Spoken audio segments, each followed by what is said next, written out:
What's happening, everybody? Welcome to Tyrone Bowman tonight. Let me get Brennan in here a little more. All right, Brendan, move your. Yeah, there you go. Oh, sorry. That's all right. Welcome to Tyrone Bowman tonight, ladies and gentlemen, live in studio. I have with me, I'll introduce my good friend to you in a minute. But just real quick, check out the Tyrone Bowman Tonight YouTube channel.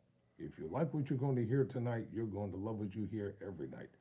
So kindly go to the subscription part and go to Tyrone Bowman Tonight or at Tyrone Bowman Tonight and become a subscriber to Tyrone Bowman Tonight as well. There are over 600 videos on this channel, and you will find they range from information, uh, inspiration, motivation. Some are entertaining, and others are real serious about real life issues. So check it out. You might like it. Also, follow me on Instagram at Tyrone Bowman 3. So once we're finished here live on YouTube, the party will continue over on Instagram on tonight. So I'd like for you all to help me to welcome live in studio tonight, Brennen H. Pritchett. He's my friend and my brother. He's a recording artist, recording studio owner, singer, songwriter, and so many other things. What's happening, B? My brother, thank you so much for having As me. always, welcome to the spotlight, player. Welcome to the spotlight. Oh yeah, hello everybody. How y'all doing out there? Is everybody out there doing pretty good? Hope you guys enjoyed your day today. It's always good to be back with you, man. Listen, I appreciate you coming. Man, I told you I hold a promise to you. Yeah, you back man your when we word. first met, I said anytime I put out new music, I'm always come by. Yes, pleased to see you. And but yes, thank you, appreciate it. Before we talk about the music, what's it like building your own recording studio from scratch? Oh man, it's not for the faint at heart, especially when you're building a business as well. Um, you're gonna have to put your money into it. Mm-hmm. You have to build it. You got to make it what it is. A lot of prayer, a lot of patience, and a lot of money. and but if you have those things, and if you have your paperwork in order, Right. now today's times, if you have your paperwork in order, I know with the state of New Jersey, you can receive grants and have a certain tax clearance where you can start, different things within your facility that gives back to the community. So I would say, in these times, start doing that direction. But when I first got started, we didn't know COVID was going to hit. We didn't even know what a COVID was. No, we did not. So that's one of the things. When you're building a studio, especially with a room, you have to know what you want to do and how to set it up. So you got to have, all your plans in place. Talk to a contractor, and then go from there, so you can have the most quality of Well, sound. what about the For state of New Jersey itself? Did you have to go through inspections and codes and things like that? No, not I was in not in the building that I was, but if you're in like a commercial building, Hmm. then you would have to go through certain codes. Also, concerning money, because black people, we have to be creative Mm-hmm. in how we raise money for projects because Mm-hmm. we don't have a mass surplus Mm-hmm. just sitting somewhere where we can just go ahead and build. For those out there who think it's real sweet and that stuff just happens, raising financing has it been difficult raising that money, Oh yeah, getting that bread? oh yeah. But if you have a core of people that believe in you, Yeah, go I ahead. always like. I'm always very grateful to my parents and my family for helping me and supporting me. Right. But here's the thing: I never say always treat people fair and always do people right because you never know when you're gonna need them. Yes. I had some dinner sales. I had some events, some church services. And I got some extra jobs playing out. I drove Lyft and Uber, and then I had put You a better stop studio playing, on, man. and that's how I have raised the money for the studio and for my first um, music festival, and that's how it's done. And then on and on, I'll have to do it again until it gets on its feet, and then when it's on its feet, it'll be able to pay for itself. But you're the person that has to fund it. until the business is able to fund Now, your itself. studio is an all genre studio, right? Yes, sir. For those viewing, what does that mean? We do Latin, we do R&B, hip hop, gospel, jazz, classical, you name it, we do it. It's a real recording It's a studio. real recording studio, even Listen, down to y'all. audiobooks. Listen, y'all. Earlier tonight, before coming on live, I had the opportunity to see the pics to the studio. When I tell you it is fabulous, Brennan, you've done a tremendous job. I can't even describe it in words, but I can just say this much. It's beautiful. Thank you, thank you. It's pristine, it's clean, it's first class. And what I like about you, Brennan, you are a real producer. I appreciate it. And you don't play games. And if for those of you who are thinking about getting into whatever aspect of the entertainment industry that you want to get into, we're going to give you some information tonight. You consider linking up with Brennen Pritchett Studio because it's first class, it's totally professional. I know a lot of people in the industry, and I wouldn't give you 2 cents for their morals. Yeah, that's how it be And sometimes. that's the clean version. That's how it is sometimes. But you gotta, as long as I can say, I work with some artists and some people in business. And, anybody can attest to this. Yes. They can act unprofessional, but you must act professional, and you must set the standard. And then hopefully, that person that you're dealing with, they'll see it. Now, without dropping any names, I won't drop any names, but have you had some of the movers and shakers come through? Oh yeah, I had some. I can't say the names. No, we but can't. We can't say that. but yes, I had a lot of people come through. A Be, lot of people be come surprised in the midnight sessions who's slipping into town, right? through. That's correct.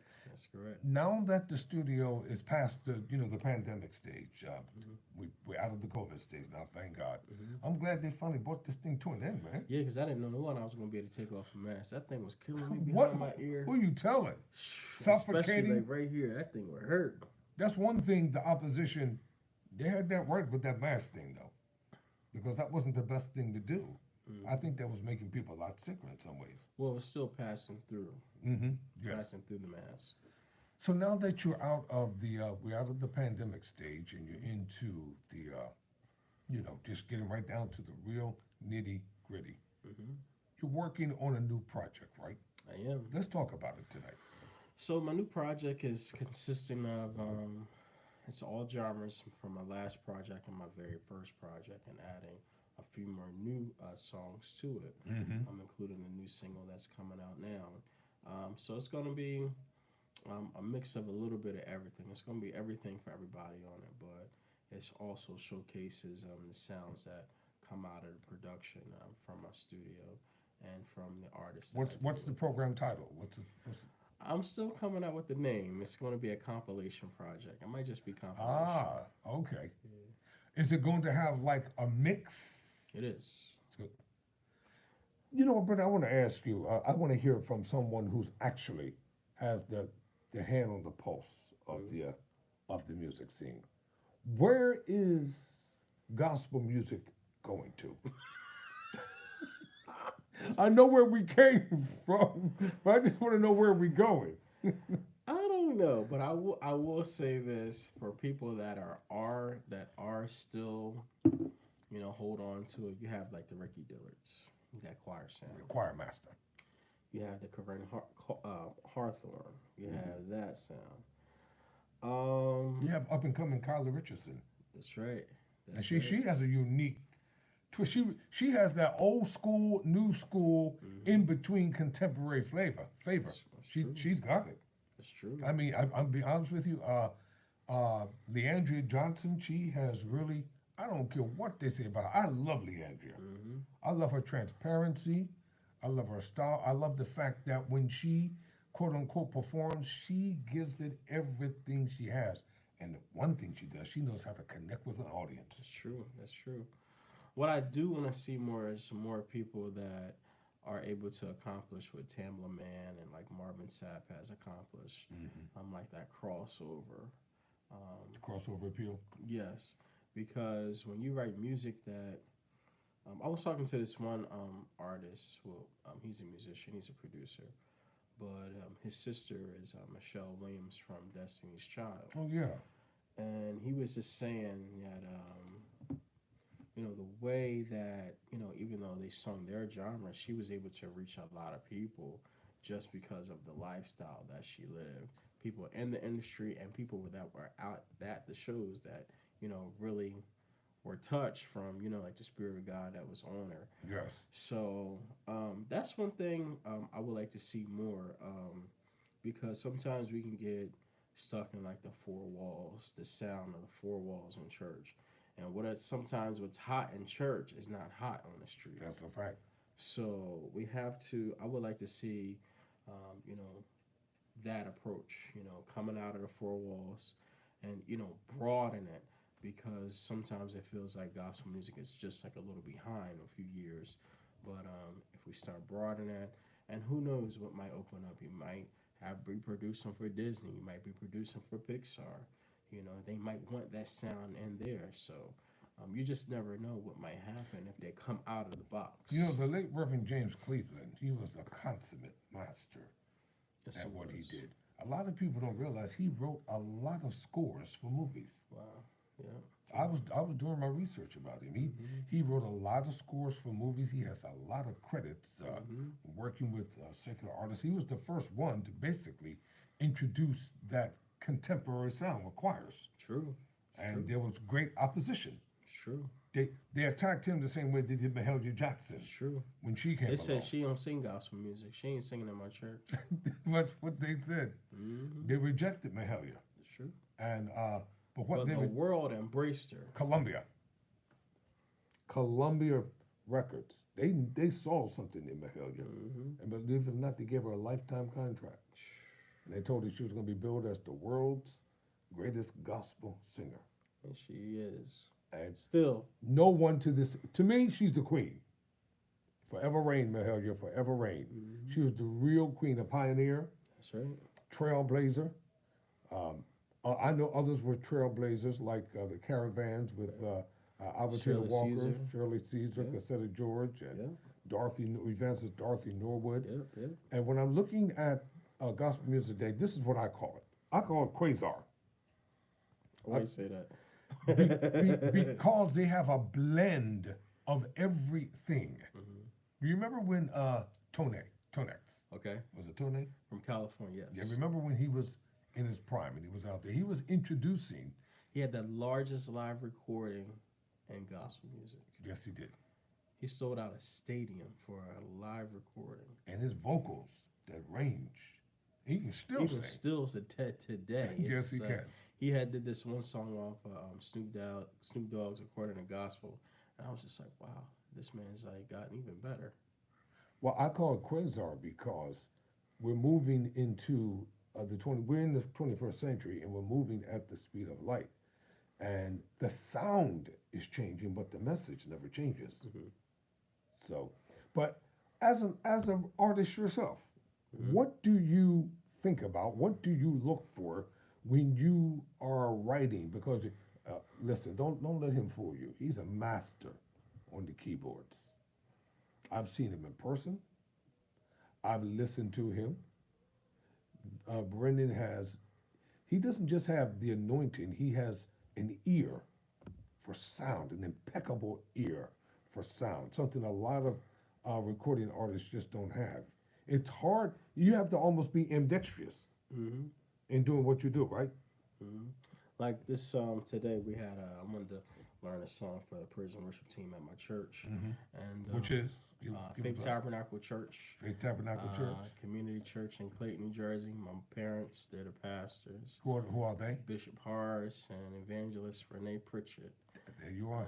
Shout out to you tonight. Yeah, and I had to learn it in 5 minutes. I was like, dang, I ain't got no more time. So I had to really pay attention and learn it quick. So learn all the parts to teach it, and there it is. You have to be so keen, and that's what it comes with practicing. That's one thing I tell my students, my piano students. You have to practice. The more you practice, the more sharper your ears are. So when you hear music, you'll be able to learn it faster. How many hours? Because you were PK, right? Grown up. And you survived it all. I'm traumatized. Do you need help? I said some things I will never pass down to my kid. I was like, I ain't putting her through that. No. No, you're not doing that. I was telling my daughter one day. I said, she's working on a doctorate in psychology, and I said, well, when you open up shop, I'm gonna be your first client. Cause I need my head I examined. said, I definitely need my exam. She fell out. Yeah, She said, what, Dad, that would be a conflict of interest. I don't that's care. okay. I Use your don't degree care. on me. Yes, I said, I won't get mad. You can practice on your dad. So now, growing up, Oh Jesus.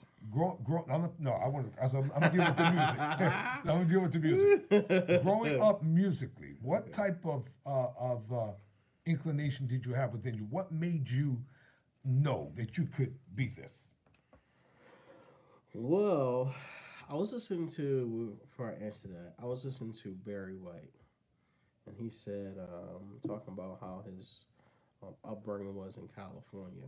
Hmm. Like he really didn't have, but his the person that really influenced him the most and really planted that seed in was his mom. Mm. Um, when I was a kid, of course, my dad, he's the one that took me to piano lesson, but it was my mom. She said, "You can really do this," and still to this day, I still hear my mom's voice.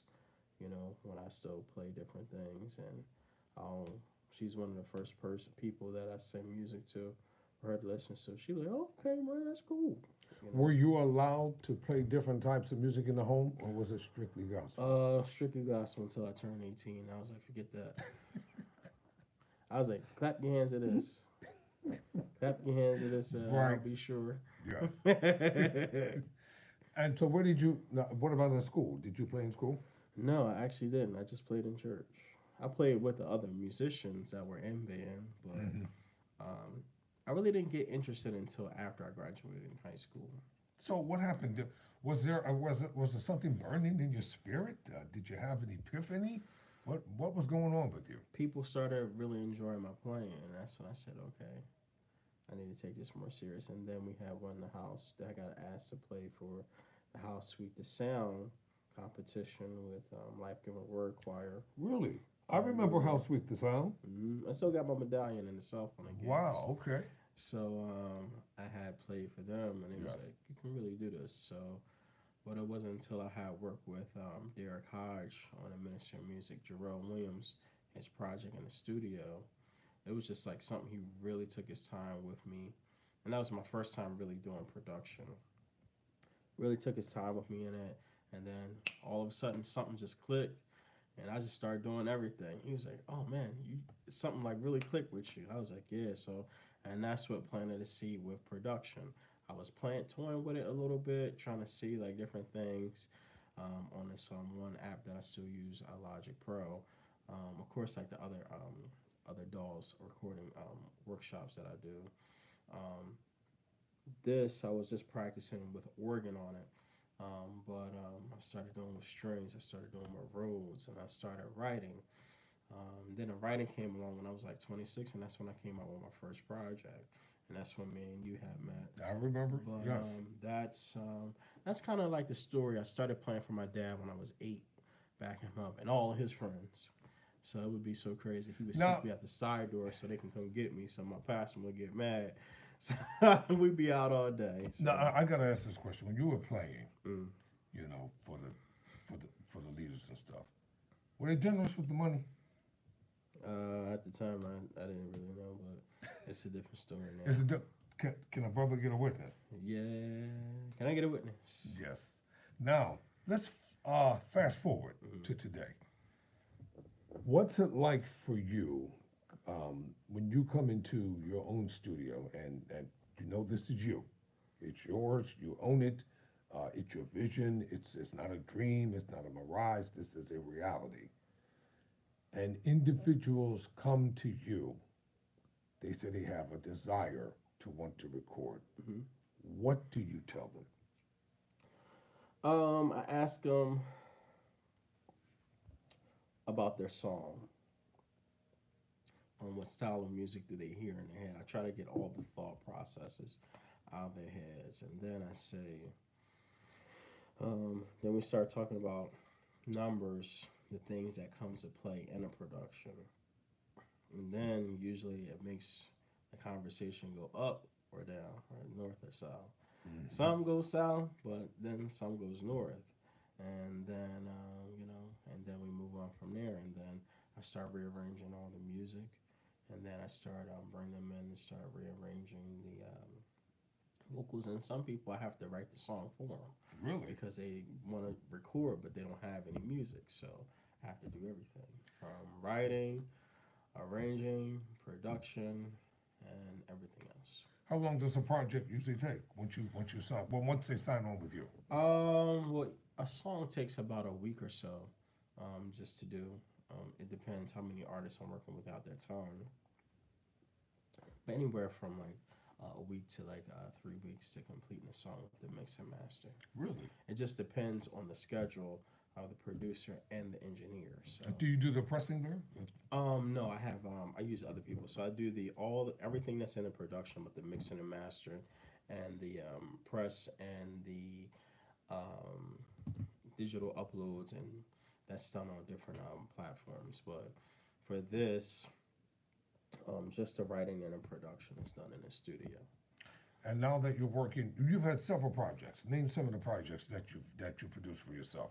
So I have for myself, it's the Art of Mastery. I That's definitely the remember first. that. That's the Yeah. first project. Wonderful event. That was back in 2016. That was the first time I actually came Yep. and came there, and I was Yep. really, really blessed that night, y'all. Yeah. Yeah. That was my very first time. Then I had in 2020. That's when I had released Organology, and Yes, you did. we had did last Christmas. We had did an online thing. I did my own Christmas special, so we did about three Christmas songs, and then had worked with other artists, and we had made a video. And then now we're coming up on our new single called entitled "Drew Sky." This song is dedicated to my daughter. So those are all the things, all my projects. But in between those time, I produce many artists, such as Dwight Ross, Elaine Mayfield. I worked with Lonnie Hunter on his music. Is he a pastor? I know he's a high profile Yes, radio personality. he's not in New Jersey. He's in California now, and He was on this end, right? yes, he was Okay. on this end. Right. Um, and many others. Those are just some, just to name a few. But we have some more music that is coming out from other artists. But in between time, when I'm working on, not working on my stuff, I'm working on other people's stuff. So the ball is keeping it rolling. Have you done any work with Mr. GP? Are you with me himself? I would love to. If he hears this, I will come down to Texas quick. Kurt, if you're listening down in Texas, you don't know Tyrone Bowman, but I have a little show called Tyrone Bowman Yeah. tonight. Yeah. So my buddy right here, Brennen Pritchett, Yeah. he I would remember his, love yes. to work with you. I remember his very Matter of first fact, I'd song. love to interview you. Yeah. No, seriously, I really would. I would love to interview Kurt. Yeah, he's the man. He's the man. He's the OG. To all the gospel artists out there, if nobody wants to sit down and talk with you, if you want somebody that's going to keep it strictly professional, ain't trying to get all up in your business, Mm-hmm. sit down and talk with your boy. All you got to do is hit me up in the DM, and I'll be glad to talk When with my you. career takes off, I'm gonna make sure I make room for this man because he's made room for me Thank you, brother. here at WTMR. And you know what? I'm going to tell you something. What I like about, well, listen, there's no doubt about it. Now, let me get serious for a minute. There's no doubt about it. God's hand is really heavy on your life. And many times when his hand is upon us, we don't know what direction we're being led in. And even some people who are watching, listening tonight, you are in the midst, you're at the crossroads. You just don't seem to know which way to go. You don't know if to turn to the left, to the right, go forward, or backwards. You stand still. And you got to listen to the still small voice within you. Like the scripture talks about the prophet Elijah, and he ran and he hid in the cave. The earthquake came, the storm came, the wind came. He had to hide his head in his arm, man. Yes, he did. He had to do one of these. 'Cause that's how severe it was. Yep. But then came a still small Mm-hmm. voice and called him by his name. Mm-hmm. The doors, see, when you do it the right way, the fruit remains Hmm. because the foundation is solid. So God's hand is heavy upon your life. And I like the title of your project. Now, is it going to be a full media blast? It is. Yes. And starting this weekend? Yes, it's gonna start on reset on my birthday. The 15th is Saturday, and it's gonna keep going. We're gonna be releasing some videos, and then we're gonna have a. I'm gonna see if I can get in touch with a HBCU band to see if they can play with it. So I'll be playing with them, and we can shoot a video and have like the drum majorettes dancing with the Oh, twirlers. that would be lovely. And yeah, this song can really go somewhere. So, what platforms can they look for it on the weekend? All the major digital platforms: Apple Music, iTunes, Spotify, Amazon Music, YouTube Music, and everywhere you can look up Drew Sky or just type in my name and it'll come Is right this up. a single or compilation? This is a single, this one, and this will go on the actual project. That's Blue coming Sky. out. Can't play it, y'all. Yes. But do you have a picture of the jacket Yes. that they can see? We can't play it, but we can. He's going to show a picture of the jacket. I hope y'all can see that. Pull back a little bit. Well, put it up there. I'll try to get a picture and put it in the short video section. Ah, that's nice. Yeah. Blue sky. There it is. Yes, sir. There it is. Now, Brennan, I want you to look into this camera Mm. and. Who's my cat? Who's your cat eye? Later on tonight, y'all, I'll have my tie and my jacket on because I'm gonna have to bring some serious stuff later. But right now, this kick it time. Um, when you look into the camera, talk directly to up and coming artists and people who really, especially young men and women, they have a hunger. They want to do this. Talk to them for a minute. So I will say, I was talking with an artist yesterday, and I said, a lot of things have happened in this last year, um, and I will say it kind of made me feel like I was like, maybe I should put this to the side and just figure out something else. But she was saying to me, you shouldn't give up on this because I would not even be here if you wouldn't even inspire me to even do this. So I will say, no matter what's going on, you got to keep pushing. Sometimes you might not have any clientele. You got to fund it yourself. But that's the time to really dig deep and put out some productions for people to really see. When I didn't even have any clients, I decided I was going to release my second project and have my own music festival and create my own platform. If you can have that type mindset in whatever you want to do, the sky is the limit. And from there, things, it might not move as fast as you think it will, but all of a sudden, things that keep going. People start calling, people be interested. And then after a while, you keep on grinding, you keep on digging deeper, and then you'll keep putting out stuff, and one day you'll have that unique door opening up for you, and that's it, and that's what I'm believing God for, and that's what I'm working hard for. And if you could have that type of mindset, that nothing, just, you're not going to get rich quick overnight. It's not going to happen overnight, because there's many things that you have to learn, because if you get it overnight, you're going to mess it up and you're not going to be ready for it. But if you learn, take this moment and really learn, really dig in, learn the soft. If you're working with computers or different instruments or different, I don't care if you even working with a certain buffer. If you got your own cleaning business, learn it to the T. Um, get all your paperwork in order. Um, I would even say get a 501c3 and a LLC, a nonprofit and for profit, because you never know what's going to come down the line. If you're in music, have your LLC, have your publishing with BMI, ASCAP, or whoever. Then start putting your stuff out through, you have DistroKid, you have core tune, and then get different flyers made out and just start advertising so people know that you're out there. And then one day you'll get that call. So time and chance happens for everyone. The race is not given to the swift or the strong, but time and chance happens for everyone. Everyone has their turn. So I would say that's to you. Just dig deep and just keep digging deep, and eventually you'll hit gold. There you have it. He gets the last word. Tyrone Bowman tonight, y'all. Never surrender. Never quit. Brennan, thanks for coming on. Thanks for having me, my guy. Appreciate you. All right, peace. Yes, We sir. out.